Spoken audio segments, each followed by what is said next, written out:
This is something, Module 3, this is going to be very familiar, yet very unfamiliar at the same time.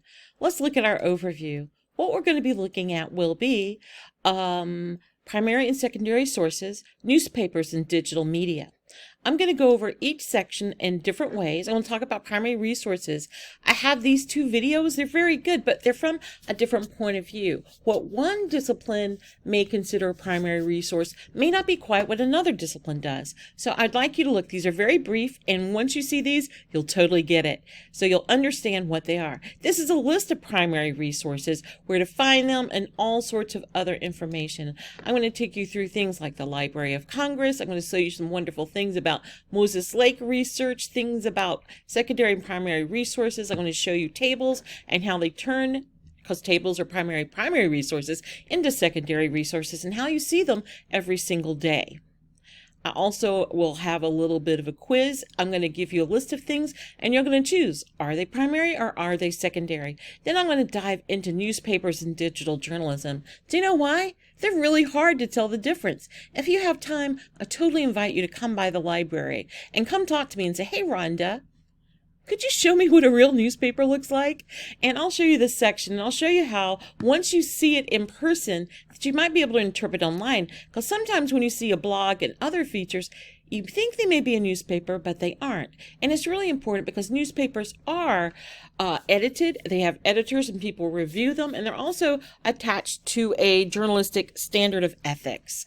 No matter what, there's lots of things that end up in the paper currently and sayings, but you know what? They are also edited, and they do have a standard of ethics. So take a time to kind of look at what that means, and maybe what you've been looking at isn't a newspaper at all. Consider that.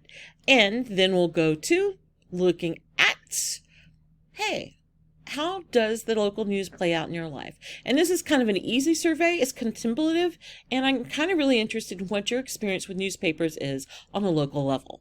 Podcasts and videos, you use them all the time, but how do you use them for research reliably? Go through this section. Once you understand what to look for, it's going to be very clear to you, and you'll be able to guide yourself through all sorts of different types of multimedia.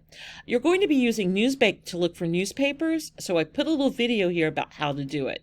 You're also going to be using, going to have to find a substantive podcast or video. I'm going to take you through a video to show you what that looks like. I kind of did tell you about it. Now I'm going to show you about it. Now your particular example, as always, is one module, well, one piece above the actual assignment. Here, because I put some of the information on videos, I didn't put a video in front. I just put the two little videos that you've already seen there. And if you forget, how do I search Newsbank? Because sometimes people don't use Newsbank.